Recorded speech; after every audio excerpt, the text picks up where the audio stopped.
I smelled smoke before I heard the scream. My wife was inside the car. Doors locked, fire growing under the hood. She was crying, hitting the window, shouting my name, and just a few steps away stood Karen, the HOA president, holding a folder of property papers in her hand. Her face was full of anger. "This house will be mine. Sign the papers, or lose everything," she yelled. My heart stopped. My wife was trapped.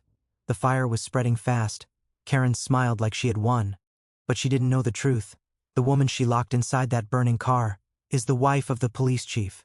Before you hear what happened next, tell me where you're watching from. And don't forget to follow for more real HOA stories, where justice always wins. Karen walked down our street like she owned every inch of it, her red blazer catching the sunlight, her clipboard tucked tightly under her arm. The neighborhood went quiet whenever she appeared, as if even the birds knew trouble was coming. My wife was in the yard, watering her flowers, smiling softly at the blooms she had planted herself. It was peaceful until Karen's sharp voice broke through the calm. "You're on HOA land," she said, pointing at the fence like she was holding a weapon. "Your fence crosses the boundary. 3 inches over," I measured myself. My wife blinked, confused. "That can't be right, Karen. We have all the papers, everything approved." Karen's lips curved into a cold smile.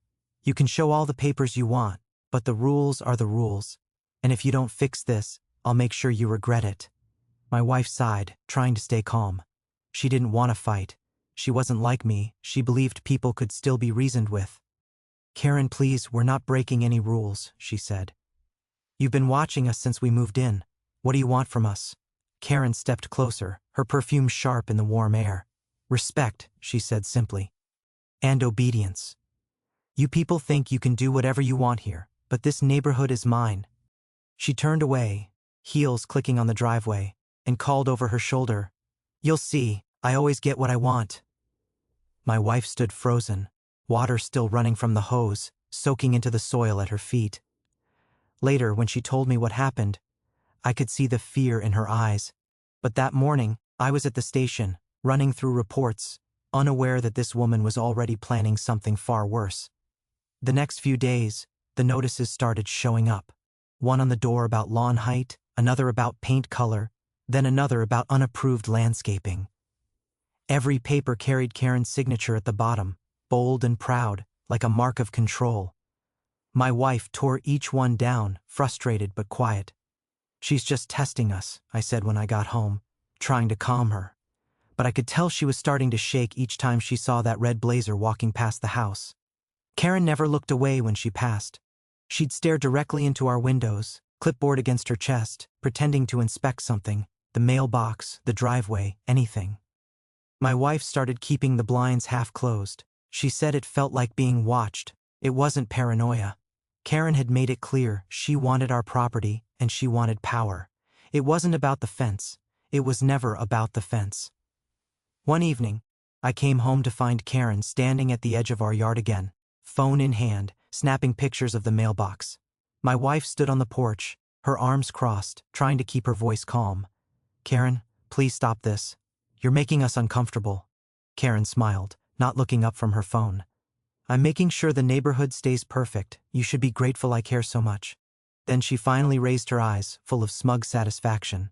"Or maybe you'd rather sell the house. I'd make a good offer." That was the first time I saw my wife's patience break. She took a step forward, her voice trembling. "This is harassment, Karen. Leave us alone." But Karen only laughed. "You think anyone's going to believe you? I'm the HOA president. Everyone listens to me." She walked off again, heels echoing against the pavement, the sound following her like a warning bell. That night, my wife couldn't sleep. She said she heard something outside, footsteps maybe, or the rustle of someone near the garage. I checked, but there was nothing.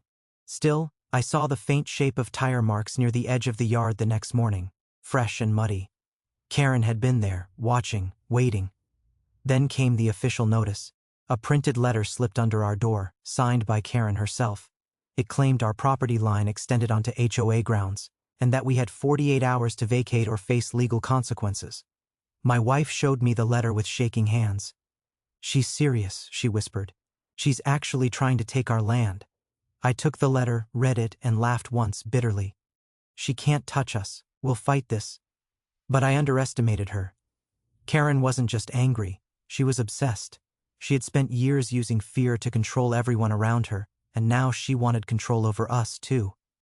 I'd dealt with criminals before, but Karen wasn't like the people I arrested. She hid behind fake smiles and neighborhood rules, using power as a weapon. When I left for work the next morning, she was standing by her car, watching me drive away. She raised her hand in a small, mocking wave.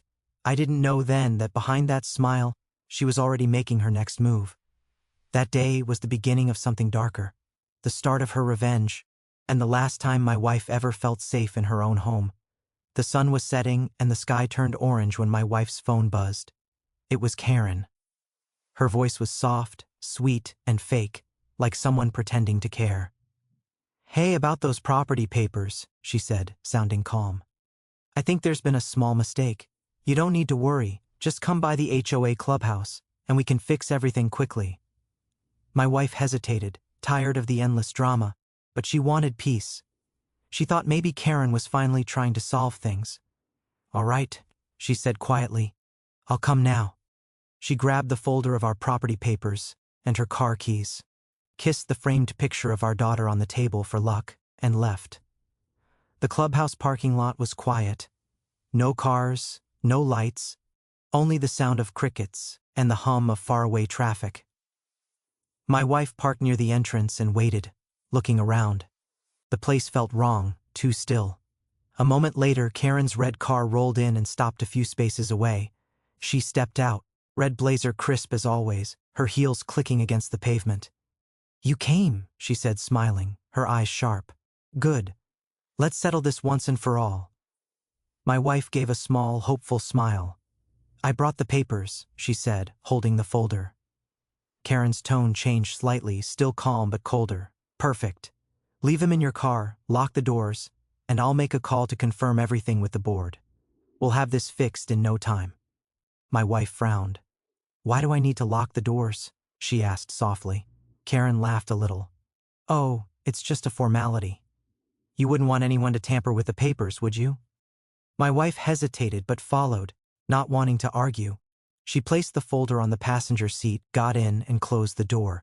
The moment she did, Karen moved faster than anyone expected. She slammed the door shut and twisted something small in her hand, a spare key.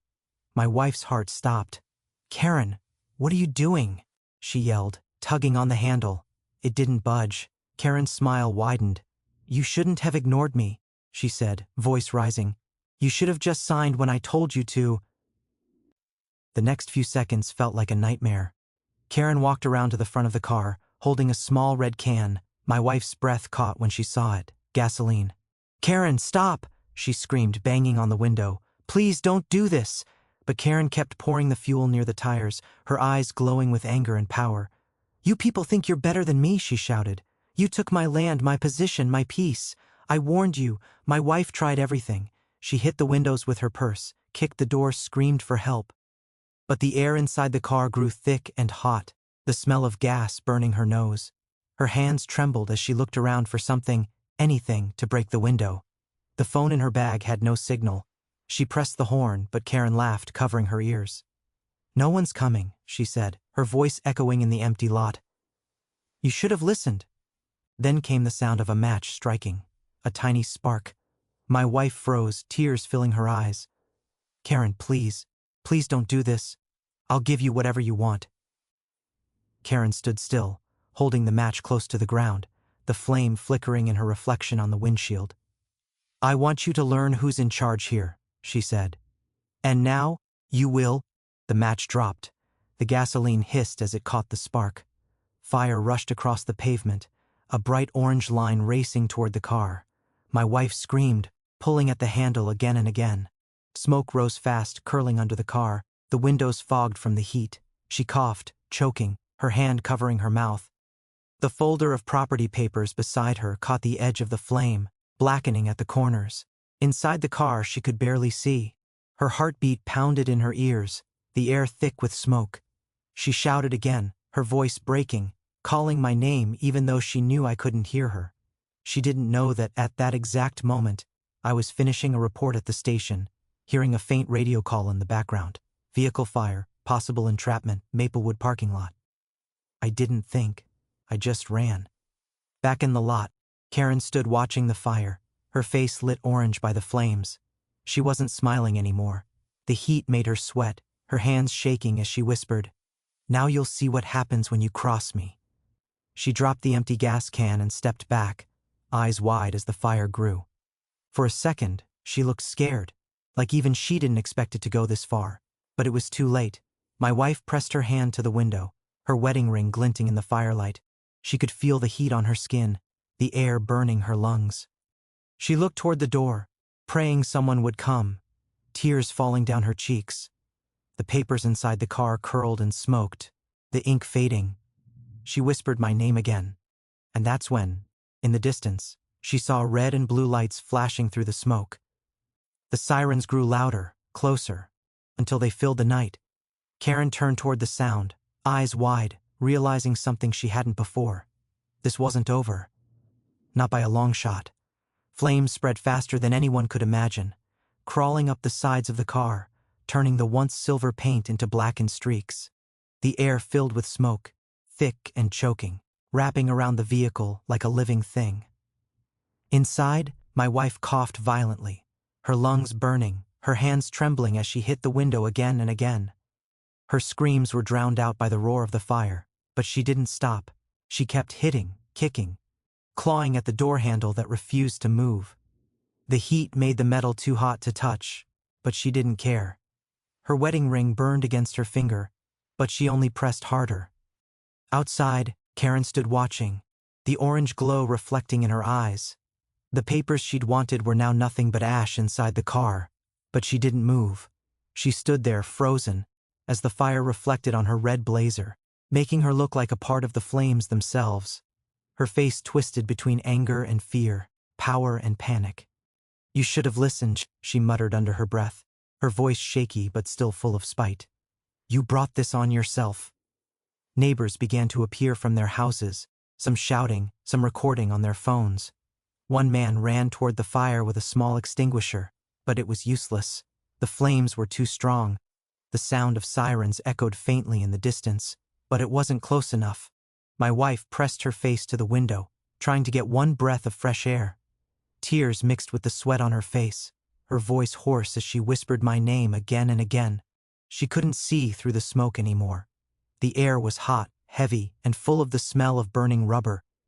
Karen started pacing now, her calm beginning to fade. She looked around nervously as more people gathered.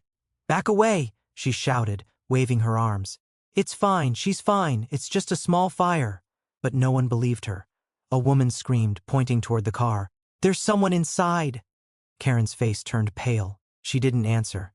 She took one step back, then another, glancing toward her own car as if deciding whether to run. At the same time, the dispatcher's voice came over my radio at the station. "Maplewood HOA parking lot. Vehicle fully engulfed, possible entrapment." I froze mid-step. Maplewood HOA, my house, my wife's car. My heart dropped, and before anyone could speak, I was already running. My team shouted after me, but I didn't stop. I jumped into my cruiser and hit the lights, speeding through every red light, sirens screaming as the world outside blurred. Back at the lot, my wife could barely see anything now. The windshield cracked, the glass glowing from the heat.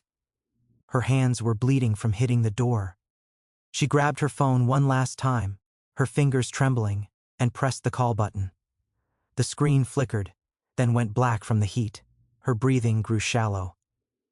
She pressed her hand to her belly, whispering, "Please, someone help." Her voice was weak, fading under the roar of the fire. Karen finally stepped back, realizing things had gone too far. Her hands shook as she looked at the car, her lips quivering. "I didn't mean," she whispered, but the words caught in her throat. She looked up and saw flashing blue lights turning into the parking lot. The sirens grew louder, echoing off the walls of the nearby homes. My cruiser screeched to a stop. The sight hit me like a hammer. Flames, smoke, and the car I knew too well, and through the glass I saw her. My wife. Her hand against the window, motionless. For 1 second, I couldn't move. Then training and instinct took over. I ran straight toward the fire, ignoring the heat, ignoring the people shouting at me to stay back. "Chief, it's not safe," someone yelled, but I didn't care. I ripped off my jacket and wrapped it around my arm, using it to smash the driver's window. The glass shattered, sparks flying, and the heat hit me like a wave. My eyes burned, but I reached inside and found her hand. Her skin was hot, her pulse weak, but she was alive. I pulled with everything I had, the seatbelt cutting into her arm. I grabbed my knife and sliced it free, then pulled her out through the window. Karen stood a few feet away, frozen. Her face turned white when she saw me. You're the police chief?" she stuttered, her voice trembling. I didn't look at her. I carried my wife away from the fire, laying her gently on the ground, her breaths coming fast and shallow. I checked her pulse again, my heart pounding. "You're okay," I whispered. "You're okay, baby.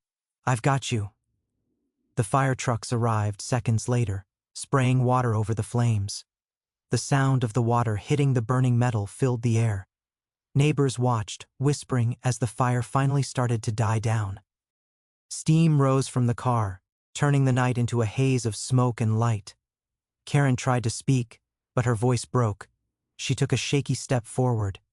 "It wasn't supposed to happen like this," she said, her voice barely audible. I turned my head slowly, my eyes locked on her. "You locked her in a car and set it on fire," I said, my voice calm but cold. "You don't get to say what was supposed to happen." 2 of my officers arrived and saw her standing there, still holding the burned folder of papers. They moved in quickly. "Ma'am, put your hands where we can see them." Karen froze, her eyes darting between me, my wife, and the wreck. "No," she whispered, shaking her head. "You can't arrest me. I'm the HOA president." But her words didn't matter anymore. As the handcuffs clicked around her wrists, she screamed, her voice echoing through the night. "You can't do this! You're ruining everything!" I looked back once, the reflection of the firelight still dancing on her red blazer. "You already ruined yourself," I said quietly, turning back to my wife as paramedics lifted her onto a stretcher. The night was filled with noise, sirens, water spraying, Karen shouting. But all I could hear was my wife's faint voice whispering my name, and for the first time in hours I finally took a breath, knowing she was alive. I kept my arms around her, feeling her breathe, shallow and shaky, but alive. Sirens echoed behind me, water sprayed, voices shouted orders, but all I could hear was her faint whisper trying to form my name. My jacket was wrapped around her, and I whispered that she was safe, that I had her, that nothing would happen to her again. Her fingers curled weakly into my shirt like she was afraid I'd disappear if she let go. I didn't look at the flames anymore. I only looked at her. She blinked slowly, eyes tired, face smudged with smoke, trying to smile but too exhausted. I brushed my hand over her hair, promising quietly, again and again, that she was okay, that she was here, that I wouldn't leave. Every breath she took felt like life coming back into me too. Then reality settled.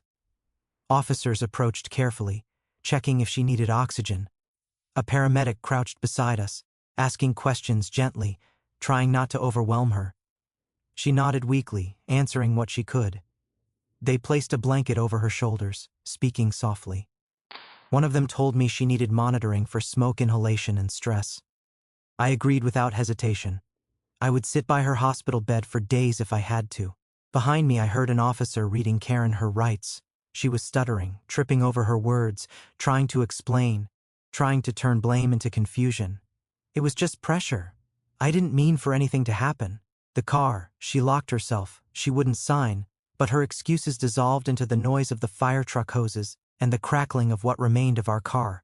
I didn't turn to look at her. Another neighbor stepped forward, speaking loudly, saying they saw Karen arguing earlier, saying they saw her pour something near the vehicle, saying they heard shouting. Others nodded, some shook, some looked angry they never stopped her. I wasn't angry at them. Fear freezes good people. Control breaks good neighborhoods. Karen had turned fear into power until it twisted her. Soon enough, my officers led her toward a cruiser. Her red blazer no longer looked strong. It looked like a warning flag someone forgot to lower. She glanced at me one last time, her face pale, lips trembling not with rage now, but with disbelief. I didn't respond. Her words didn't matter anymore. The law would speak next. I looked at my wife again, holding her hand gently. She squeezed back, tired but steady, like she just needed to feel contact with something that wasn't fear or steel or fire. I told her I loved her, and she whispered it back, voice weak but still warm, still real. A paramedic lifted her onto a stretcher, and I walked beside her, hand on her arm, not letting go. I felt relief mixed with fury, calm mixed with storm, but all of it pointed in one direction. She was safe, and justice was already in motion. At the hospital, they took her inside immediately. I stayed outside the room while doctors checked her lungs, gave her oxygen, and monitored her heartbeat. I paced the hallway like every minute was fire still chasing us, like if I stopped moving the world might tilt again. When they finally let me in, she was resting, a soft beeping sound steady beside her. She smiled when she saw me. I sat down and held her hand, feeling the weight in my chest finally lift piece by piece. She drifted into sleep eventually, and I stayed right there, watching her breathe evenly, watching the color slowly return to her face. Nurses came and went, checking her vitals, whispering kindly. One patted my shoulder, telling me she was lucky. I whispered back that she was strong, stronger than anyone knew. My phone buzzed. My deputy sent a message. Karen in custody. Charges confirmed, witnesses cooperating. I texted back 2 words, proceed fully. There was no sympathy left for someone who destroyed peace for ego. Hours passed. The room grew darker as evening settled. Lights dimmed, and I leaned back, eyes tired but unable to close them. Every time she shifted or breathed differently, my body tensed, ready to stand, ready to protect. But she slept peacefully, and little by little, my heartbeat slowed to match hers. I thought about all the things Karen had said about power, control, rules. I thought about the way she believed a title meant ownership over lives. She had forgotten the simplest truth. Real power protects, it never destroys.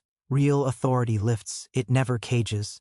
And when someone tries to rule through fear, eventually, fear turns on them. Tomorrow would bring statements, paperwork, court orders, recovery. But right now wasn't about any of that. It was about holding onto her hand and knowing it still warmed mine.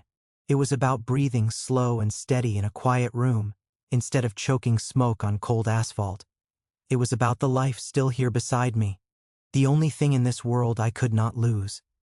I whispered one last promise in the dark hospital room, to never let this happen again, to rebuild the safety she deserved, to make sure no one like Karen ever came close enough to hurt her again. And as she slept peacefully, I finally let out the breath I had been holding since the first moment I smelled smoke. The red and blue lights reflected across the burning metal, painting the night in flashes of color and smoke. The sirens faded as my officers surrounded the lot. I stood still for a moment, holding my wife's hand as the paramedics worked on her inside the ambulance. Every sound, the radio chatter, the crackling of fire hoses, Karen's shouting, felt distant, like echoes inside a storm that was finally ending. But it wasn't over yet. Karen had dropped her confident act. She stumbled backward as my officers approached her, still clutching what was left of the property papers in her shaking hands. The edges were burned, black and curling, ashes falling to the ground. Her once perfect red blazer was smeared with dirt and soot, her hair sticking to her face. She looked smaller now, weaker, but her eyes were still filled with that same furious pride that had caused everything. "You can't arrest me," she screamed, her voice breaking. "You don't understand. She took everything from me. That land is mine." One of my officers raised a hand. "Ma'am, put the papers down and step away." Karen hesitated, eyes darting around the flashing lights. She saw the firefighters dousing the flames, the neighbors watching from their porches, the cameras already recording. Her world of control was collapsing, and she couldn't stop it. "No," she shouted again, backing away. "You're making a mistake. I'm the HOA president. I make the rules here."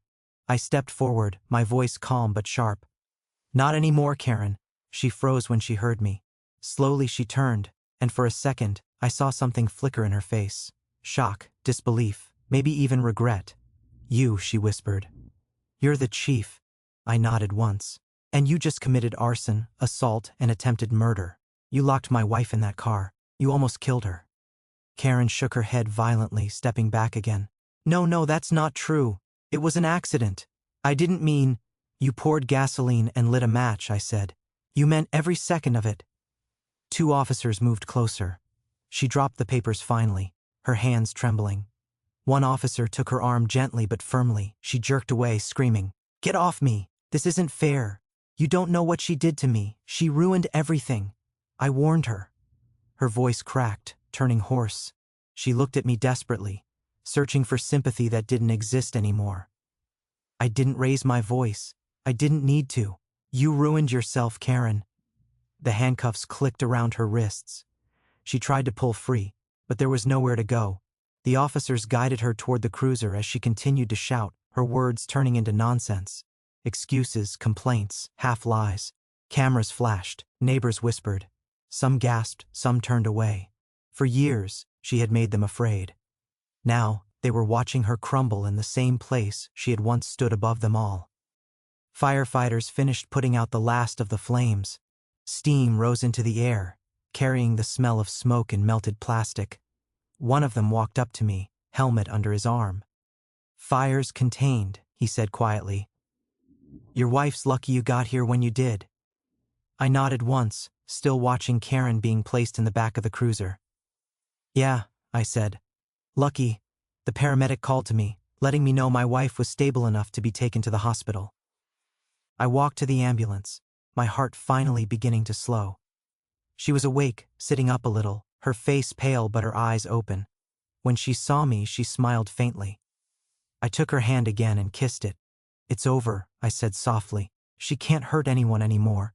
Karen's voice echoed one last time before the car door shut. "You'll regret this," she screamed from inside the police cruiser. "You think this is justice? You're destroying me." I looked at her through the window. "No," I said quietly. "You did that yourself." The car door slammed, and the sound was final, like the end of something that had poisoned the whole street for too long. The cruiser pulled away, its lights reflecting off the wet pavement. Neighbors began to step out slowly, whispering to each other. A few walked toward me, one man shaking his head. "We always knew she was trouble," he said quietly.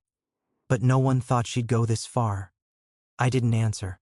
I just looked up at the sky, smoke still drifting against the stars. The air smelled of rain and ash, and somewhere in the distance, a siren faded into silence. My wife reached out, resting her hand on mine again. Her grip was weak, but it was real. I squeezed back gently, grounding myself in that simple human touch. As the ambulance doors closed, I looked back one last time at the parking lot, the burned car, the scattered papers, the people still watching. All of it felt distant already, like a bad dream trying to linger in the morning light. The nightmare was over, but the image of it, the flames, her trapped inside, the madness in Karen's eyes, would never leave me completely. We drove toward the hospital, lights flashing softly against the windows. My wife rested her head on my shoulder, eyes half closed. I whispered to her that she was strong, that she had survived, that no one would ever touch her again.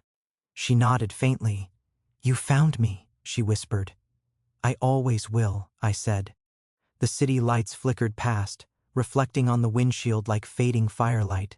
Behind us, the neighborhood that Karen once ruled with fear was finally quiet. Her house would sit empty now, her name soon to become just another line in a case file. And for the first time in a long time, the silence felt peaceful. Not the silence of control, but of freedom. My wife's breathing evened out, soft and steady.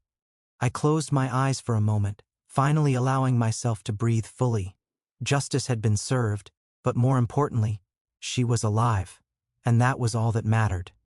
The morning sunlight slipped through the hospital blinds, soft and golden, landing across her face. She looked peaceful now, bandages on her hands, a faint smile curling at the corner of her lips.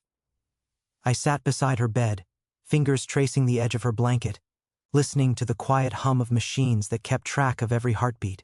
Each small sound was a reminder of everything we almost lost and everything we still had. Her eyes opened slowly, meeting mine. She tried to take everything, she whispered, her voice rough but calm. Our home, our life. I nodded, my throat tight. And now she's lost it all. Outside the hospital window, the world went on like nothing had happened. Cars passed, people laughed, life moved. But for us, everything had changed. The fear that had once lived in every corner of our neighborhood was gone, burned away with the last of the smoke. Karen's control had snapped, and the mask she wore, the polite smile, the fake kindness, had melted into ashes along with her lies. By the afternoon, my phone buzzed non-stop. Every news channel, every paper in the city wanted the same story. HOA president arrested for attempted murder. Reporters camped outside the police department, asking how long she'd been under investigation, what her motives were, how the system would respond. But I stayed quiet. It wasn't about her anymore. It was about us, my wife, my family, our safety. The story they wanted wasn't the story that mattered. When we came home 2 days later, the neighborhood that used to fear her had changed. The red blazer that once stood at every doorstep was gone. The mailbox she used to patrol for violations now stood empty.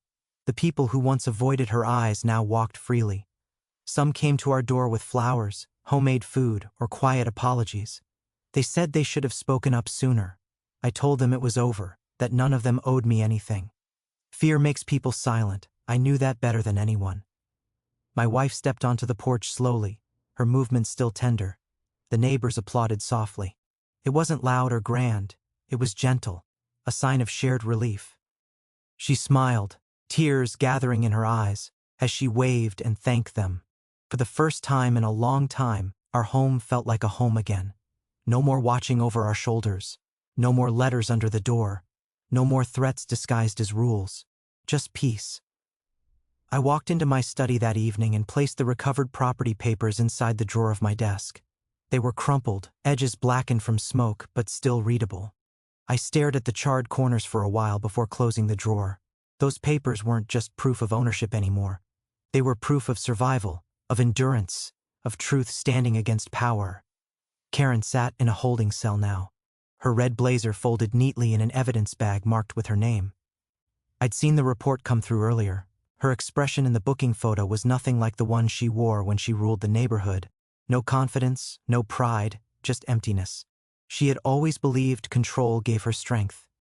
But control built on fear doesn't last. It cracks, it burns, and eventually, it consumes the one who wields it. The board voted her out that week. A unanimous decision. New leadership was chosen. Quiet, respectful people who promised to rebuild the community on fairness and peace. They called me personally, thanking me for my service and apologizing for what had been allowed to happen. I told them the truth. No one could have predicted this. No one could have imagined what she would become. That night, my wife and I sat on the porch as the sun went down. The air smelled like cut grass and rain, the kind of calm that only comes after chaos. She leaned against my shoulder, her hand resting on mine, warm and steady.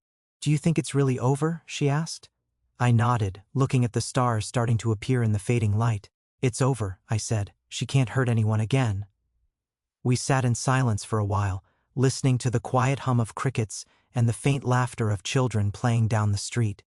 It was strange. Those same sounds used to feel distant, like something we couldn't reach.